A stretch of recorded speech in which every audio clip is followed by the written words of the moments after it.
this is the next part, and we are on page 30, 20, 29 or 30 or something like that.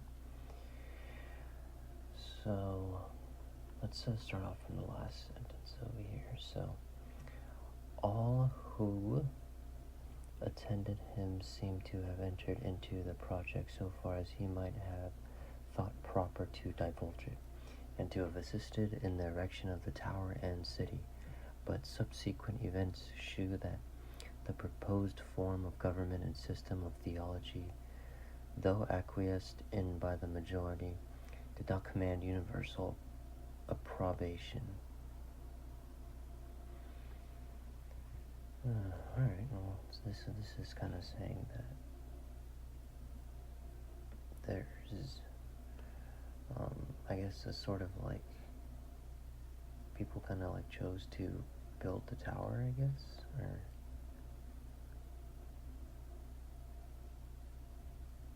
it's like building towers is like drawing attention for people, and they're like, oh, I want to know how to build it. That's what this is saying. I'm not too sure. And the whole project was marred by the miraculous interposition of the Almighty. Whatever that means.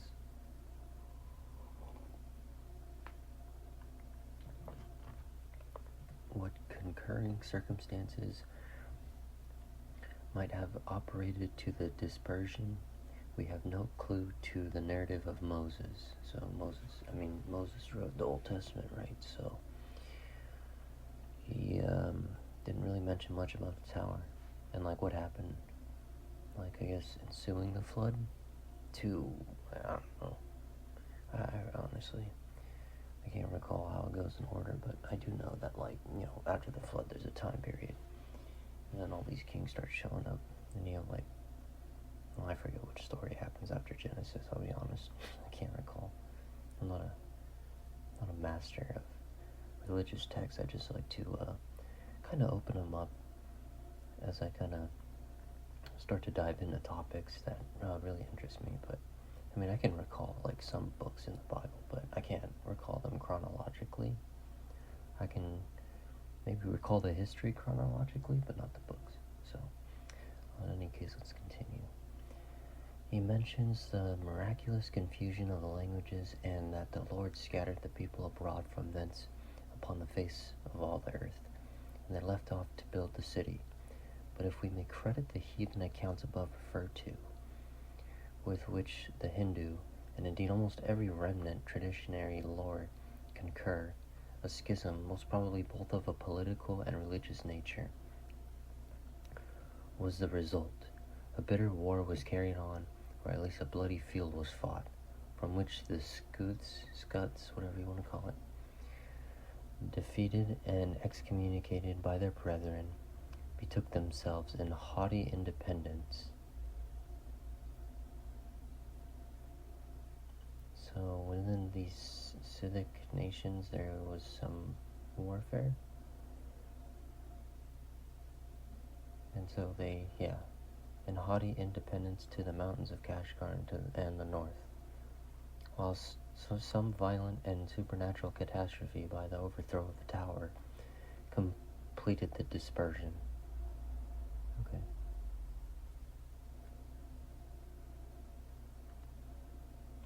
Yeah, that's consistent with what I'm kind of looking at, I'll be honest. Been looking at some old Sumerian texts and whatnot, and some of these stories are actually, I wouldn't say they're one-to-one, but I can see how these stories get passed to each other. Especially the Tower of Babel specifically, and there's a story, I think, Enmerkar and the Lord of Arata. This book will never mention it because it's like a Sumerian text, so it was I guess found or what have you later on, or maybe translated later on, so they didn't have this Sumerian knowledge or perspective. They knew about the Syrian stuff and the Akkadian texts and the older Semitic languages being over there, but I don't think they knew there was a whole language that's isolated from the Akkadians and the Syrians, and that's Sumerian itself. It's like it's like a really really old language. It's like a language isolate too. They say it's not related to, in any grammatical sense, to Akkadian, even though they use the same glyphs, right? So they use like the same symbology and stuff like that. It might be a little bit evolved or stylized, like with most people's handwriting. But I mean, nonetheless, I mean the glyphs and meanings are just about the same. Or well, not the meanings, but the glyphs themselves are the same. It's just they're used for different purposes and syntax, I guess. It's really interesting if you guys look into it. So, alright, let's continue. The Scythic nations became very generally nomad, but sometimes settled in various parts. Of what family they were has been a subject of long and intricate dispute. The ancient chronologists, almost without exception, suppose them of the race of Japhet, the eldest son of Noah. That they were the sons of Cush has also been insisted on with great learning and ingenuity.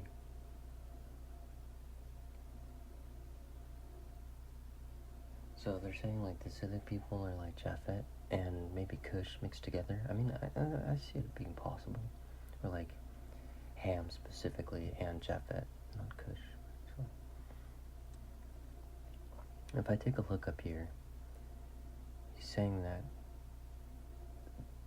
so everybody was, I guess, in the Tower of Babel, and then it split, and everything just kind of split right there in the tower. So like in Babylonia, is that so these Scythic nations were in Babylonia, and everything kind of like maybe doesn't originate there, but maybe this culture develops. Is that what this is saying?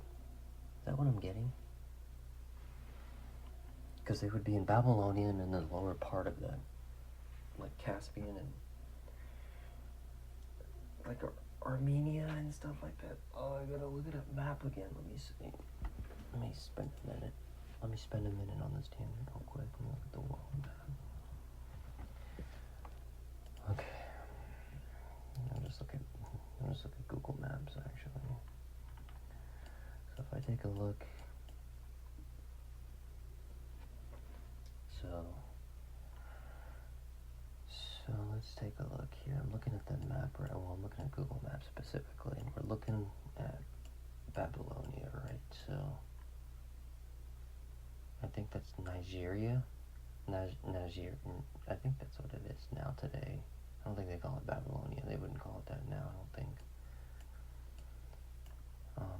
Well, in any case, well, that doesn't matter. What matters is that it's in Iraq, and it's south of Armenia, Azerbaijan, and like where I guess Noah would have landed, I guess, in Armenia. That's where he would have been in Mount Ararat, and I think that's in Armenia. If I'm not mistaken. Just kind of checking this map again. So they would have went there, and then they would have settled south, and then created a civilization with the language and stuff like that over in like Iraq, so southern, like on the tip of the Persian Gulf. So that would mean that these Scythic people are like the direct descendants of everybody. I mean, it only makes sense. I mean, they're in like that northern steppe part, right? So they would have went north and then south, but I think, honestly, they would have been Kush. Because there's a whole mountain in Georgia that kind of separates the northern peoples, and they would have went to like Siberia and Mongolia and Russia and stuff like that. And then other groups would have went to like Iraq, stayed. Excuse me, I can't talk right now. Stayed there in that area. I mean, if they were to have really came from Mount Ararat, then okay. So let's take a look at what this is saying. The first apostasy might have been introduced by Cush. So these people were already down over in Iraq, so they're building towers over there. So yeah, I guess Mount Ararat would be the original. So that would mean Turkey's older in terms of like civilization, maybe. Because I've read some other texts saying that like Hurrian groups settled into Turkey, and then the Hittite groups are like descendants of those. If I'm not mistaken, I know it's kind of hard to like kind of grasp that at the moment. And I know some people have been asking for me to like put like kind of like visual, like additional visuals. But if you kind of just open up a map and kind of look at this stuff yourself, I think it kind of serves yourself justice to kind of look, kind of, you know, take a look for yourself. Like for instance, like opening up a Google Maps, like what I'm doing right now. Exactly what I'm doing right now. I'm taking this book and I'm opening it up, and then I'm opening it up even more by like opening like another window, for instance, to Google Maps, and then comparing what this book is saying to what's actually over there. And like, so that's kind of my perspectives on like how or I guess how I want to translate the information in these videos with my commentary, that sort of sense. But I mean, it really helps because other people look at this too, and they kind of build it themselves, which is, it's always nice to do that. So I mean, I kind of lost. Did we read all this? Yeah. So we read all this, but we didn't read. Yeah, we read that for the name. Okay, I think we left off right here. I'm so sorry. I'm really going off on a tangent. I'll just start right here. But if all the nations, or even the upper classes of those nations which bear the name, be the sons of Cush, 1/3 of the present human race must be descendants of that patriarch. Indeed, before the introduction of Ionism, Epiphanius and others appear to have included all mankind under the name of Scuds. So Epiphanius, I think, is probably like another maybe Phoenician or Greek writer, I'm assuming. I mean, I can just chat GPT this right now, but that's just kind of what I'm going off based on the name. And so they like to say that like Scuds are like the first group of peoples, or like they're naming all of mankind and they're called Scuds, and that's this like name that they get from those texts. I don't know where they're getting them from specifically, but I'm assuming maybe like, I guess Hebrew was there, so when they translate them from whatever they find to the Hellenistic cultures, they get Scuds. And I guess that would translate to Cush, and I guess that this little ad-lib right here is saying that as well, so we'll read that too. So the first apostasy might have been introduced by Cush and its followers have borne his name, which the succeeding heresy of Nimrod could not obliterate. So I mean, when he says apostasy, I mean, he's saying like when they're first branching off from, I guess, Ionism, and this Ionism would have, I guess, been in Turkey. So this book's saying that like,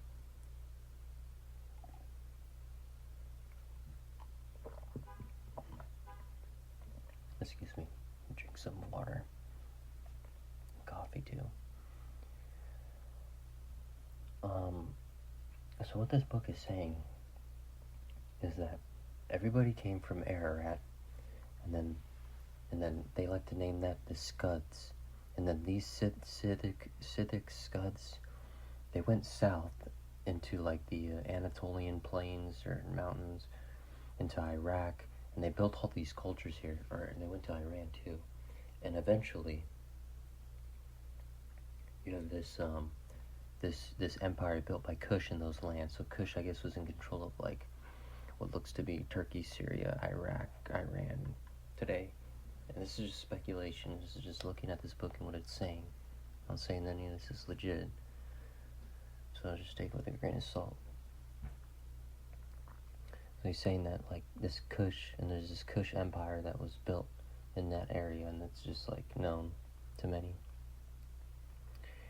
And then he says that like it was succeeded by Nimrod, and then like it just, I guess from that point it just gets worse, and the Tower of Babel happens. I don't know if Nimrod does it specifically. I guess this book maybe spell it out. But let's continue. The term scuth, which with the prefix, which I'm assuming is the S, right, is supposed to be the same as Cuth or Cush. The root of the names Kusas, Kasas, Cassian, Kusion, Crushian, Kudid, Custim, Kasdim, or Chaldaeans, Kadi, or Goths, and many others, appears too general for a patronymic. All northern nations were Scudic. The Scuds of Tehran, the Scuds of Iran occupied the entire Asiatic Ethiopia. All the northern nations were Scudic. So like what, like Turkey and Russia and all that? And like, I guess, I don't know, Turkmenistan? Maybe? Not like some of those other countries, this is what this is saying? And then like, the Scuds of Iran occupied the entire Asiatic. Oh, okay, so I see what this is saying. So it's saying that these northern nations were Scuds, or Kush, right? So I don't know where that's pertaining to. Tehran, I can't really. I want to say that maybe that's Tehran, but I don't know. I guess it could be.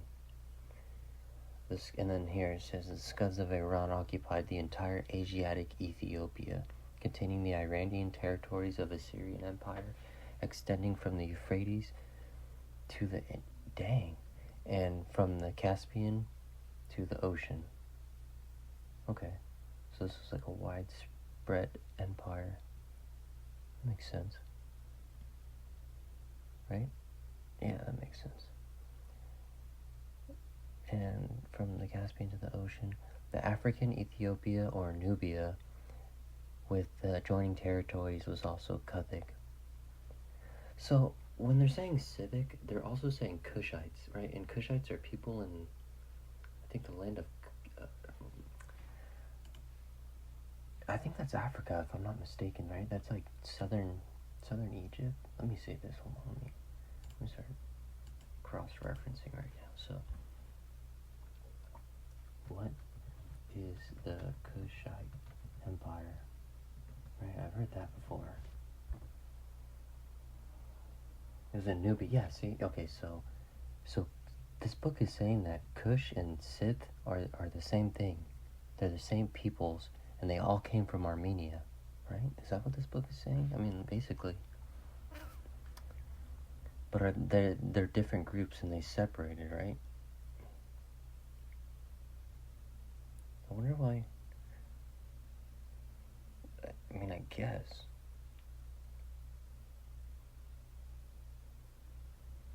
I mean, that's just, it's kind of like an enveloping word. I mean, maybe.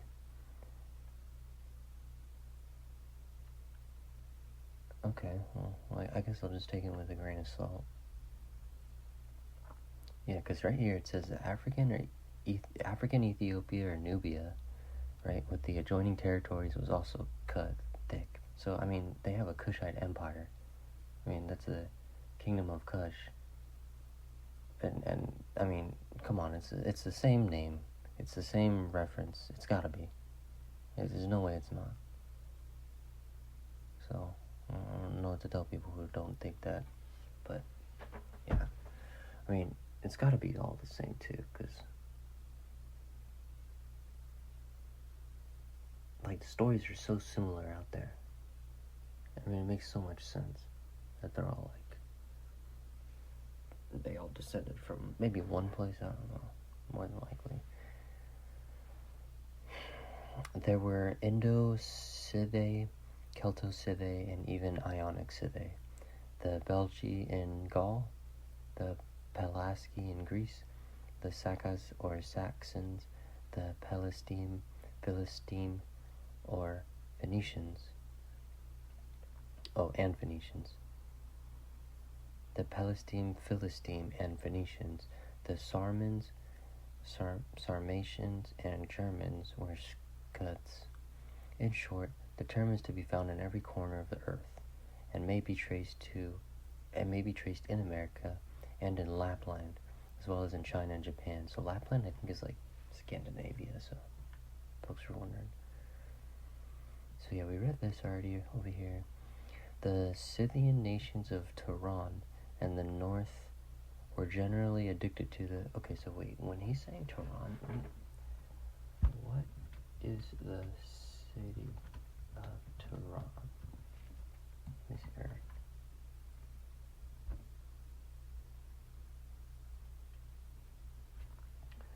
The city of Turan doesn't refer to an actual historical or geographical city, but may appear in various mythologies, literature, and fantasy.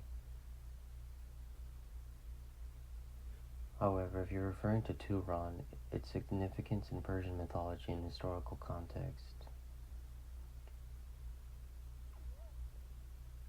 Shahnameh, the Book of Kings.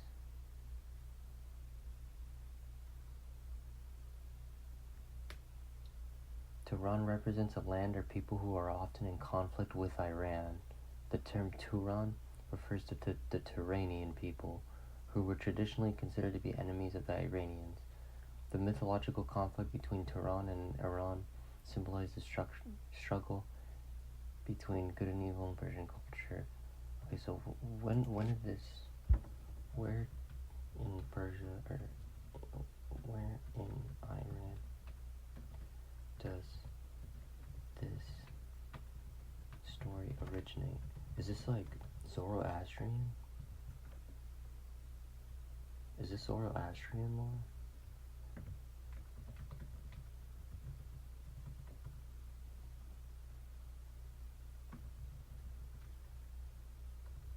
Let me see. I'm trying to like type it up right now.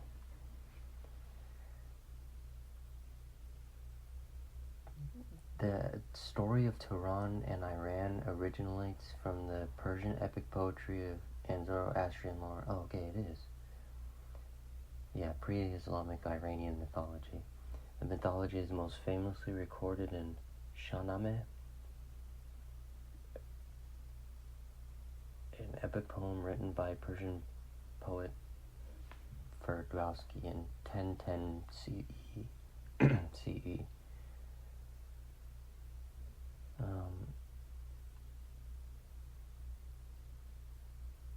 I mean, why is this written like so many thousands of years later? What the... I don't know. I'll have to like look into that.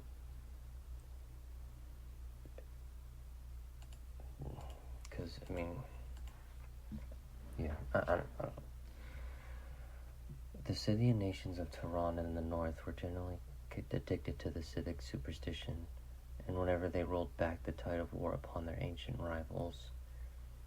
Oh, okay. So it's like Iran versus Turan, basically. So this book is taking that perspective. So I wonder what this war was about.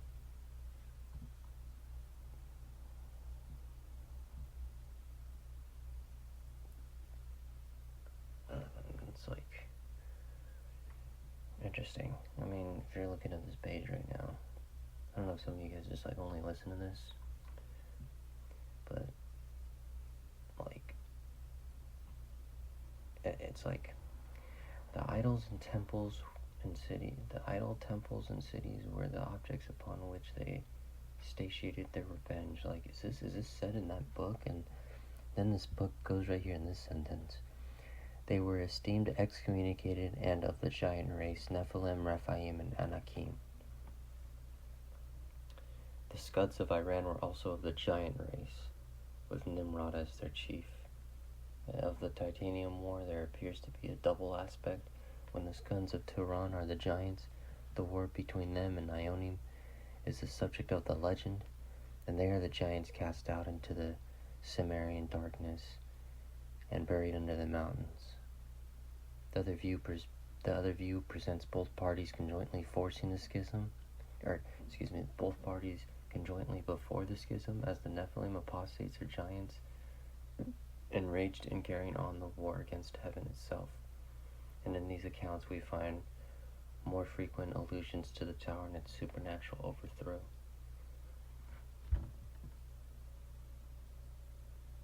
So ChatGPT is giving me like a very brief, like vague summary. Just like saying like, oh, these are core ideals in Iranian and Zoroastrian thought. It's a sense of cultural pride, embodying themes of resilience, moral fortitude, and the importance of standing against oppression. Like, that's dumb. I'm gonna go ahead and say that again. That's another dumb response. Like, these texts have like some deeper meaning to it. You can't just like think this is some sort of like Greek poetry or like even like Hollywood. You know what I mean? Like, this is how like ChatGPT is trying to like describe these things as like Hollywood. It's like just not the case. These are like legends, and these come from very ancient lands with like perpetual warfare out there. There's no need for this to be like some sort of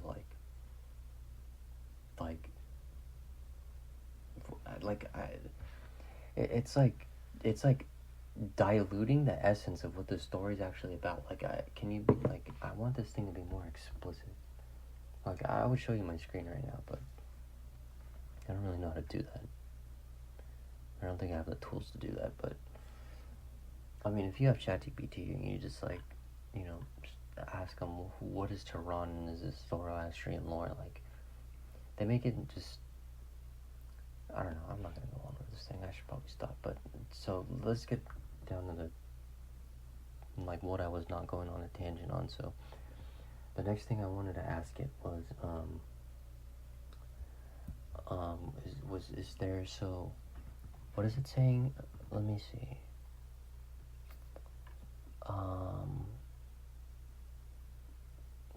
So I don't think they're just gonna say that like these Tauronic people were like giants. Maybe. Were the people of Tehran giants? Let me see. I don't think it.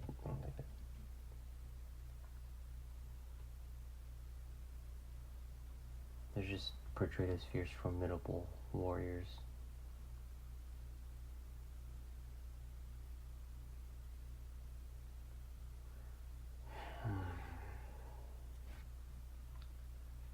I wonder what that story's talking about, and why it's written so much later, and why this book is trying to refer to that.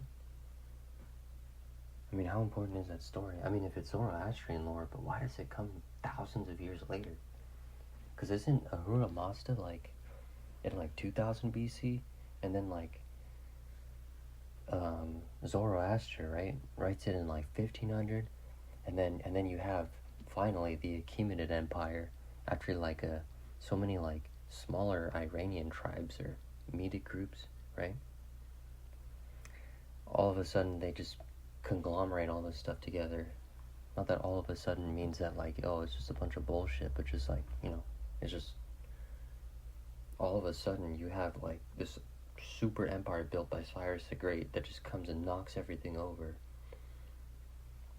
right? And they're intertwined with each other. I mean, the Old Testament is intertwined with Iranian mythology and Iranian lore.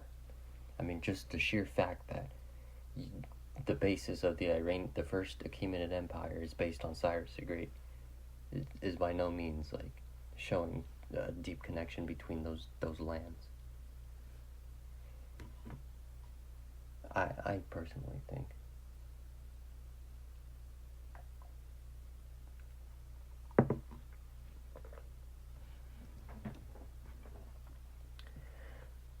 So, I'm going to ask it this, were the Taurans excommunicated to the Cimmerian mountains, right? I'm not going to say darkness, because it's like just poetry.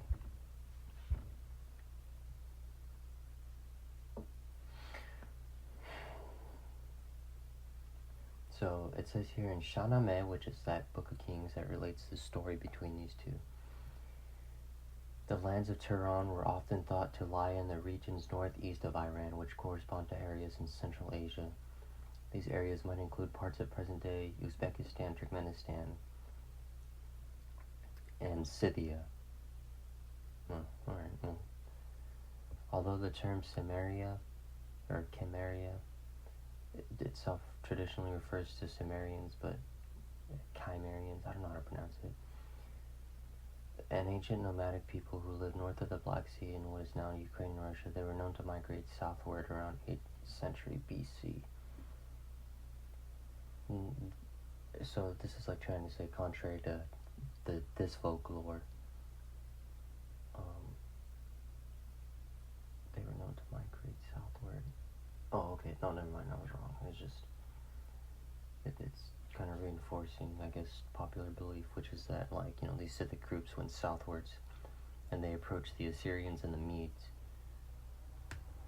But it says they are not directly connected to the Tyrians of Persian mythology. So they don't want to, like, you know, stir up any type of, like, political affair, I guess, with their lore. Which kind of sucks, to be honest, but I mean, like, when humans start looking outside of their borders, you know, that's when we can all, like, kind of come together with this history. The mountainous, yeah, so it's just giving me some extra details. Let's see here, I think I got like 5 more minutes left, so I'm just gonna kind of finish this page up and then kind of maybe see if we can add a little bit more. The other view presents both parties conjointly before the schism. So they were already existing together.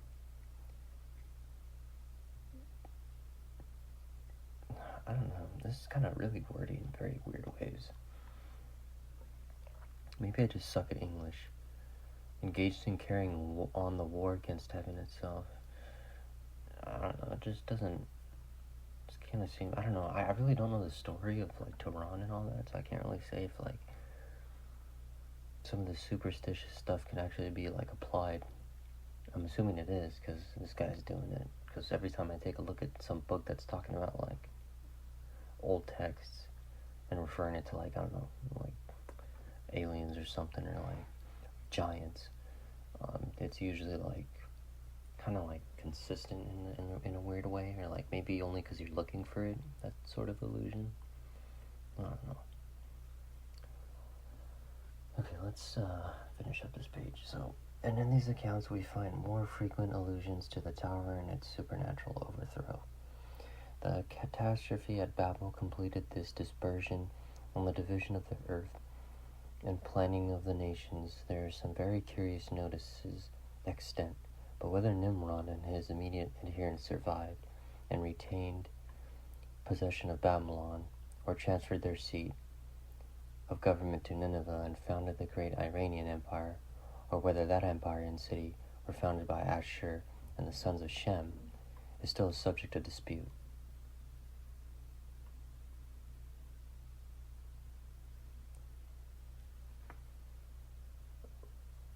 Okay, it's kind of like, this is just kind of like just completely thrown out the window. The reason I say that is because, I mean, literally, like, the history we have says that, like I said, Cyrus the Great, and then these empires, like, like, Cyrus the Great was, like, the first empire of Iran, and that Darius came after, and that, before the Achaemenid Empire under Cyrus the Great, there was only, like, Emedic tribes, like, small groups of, like, I guess these people out there, and they were, like, just, I guess, in constant warfare with each other until, like, one person just came and just kind of, like, just took over everything somehow. and I guess that Cyrus the Great. But this book just kind of throws all those, I guess, conclusions out the window, or dogma out the window. I don't know what to call it, honestly, because, I mean, for this to say that, I mean, this is like completely contradicts any type of history I've literally just read. But whether Nimrod and his immediate adherents survived and retained possession of Babylon, or transferred their seat of government to Nineveh and founded the great Iranian Empire. So when he says Nineveh, let me see, where's Nineveh? Nineveh? What? Okay, let me ask ChatGPT. What is Nineveh? Like, what's it known for? Yeah, it's the capital of the Syrian Empire, so it's on the eastern bank of the Tigris River in Iraq.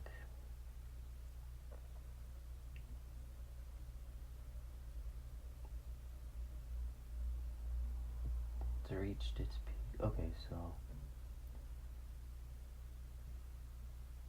the city's history dates back to at least 7th millennium BCE, but reached its peak in the Neo-Syrian Empire.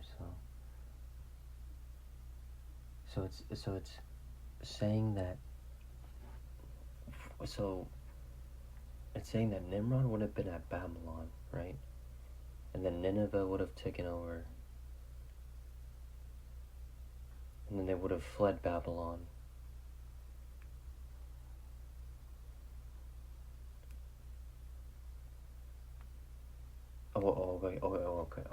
Okay. I see. Oh, all right. I see what this is saying now. Okay. Or transferred their seat of government to Nineveh. So that means Nimrod gave up Babylon, right? That's what they're saying. But whether Nimrod and his immediate adherents survived and retained possession of Babylon, or transferred their seat. So it's saying either they kept Babylon or transferred their seat of government to Nineveh, the Syrian Empire, right? And founded the great Iranian Empire. Oh, what the fuck? I mean, sorry for my French, but what? That's weird. This book, what the hell, dude? Like, this book is, like, just completely, like, just kind of just saying stuff that's just completely, like, what? Or transferred their seat of government to Nineveh and founded the great Iranian Empire, or whether that empire and city were founded by Ashur and the sons of Shem.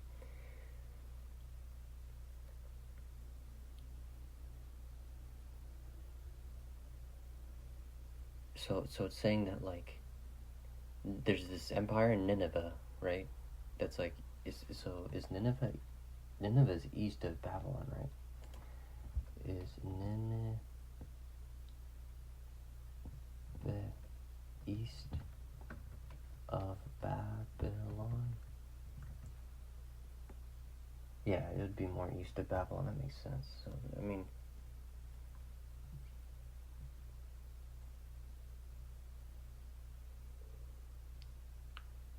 so the Syrian Empire is saying this is like made by Shem. Is that, yeah, so, and before that were the Akkadians, right? Let me see, let me just double check.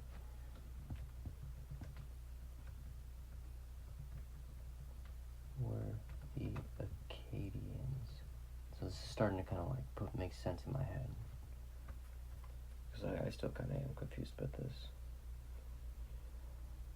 Yeah. Okay. Yeah, Sargon, been like way before all this.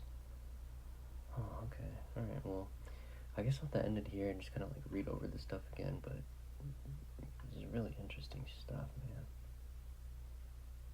Really interesting. I have to look into this. I'm gonna do a little bit more research, but yeah, definitely interesting.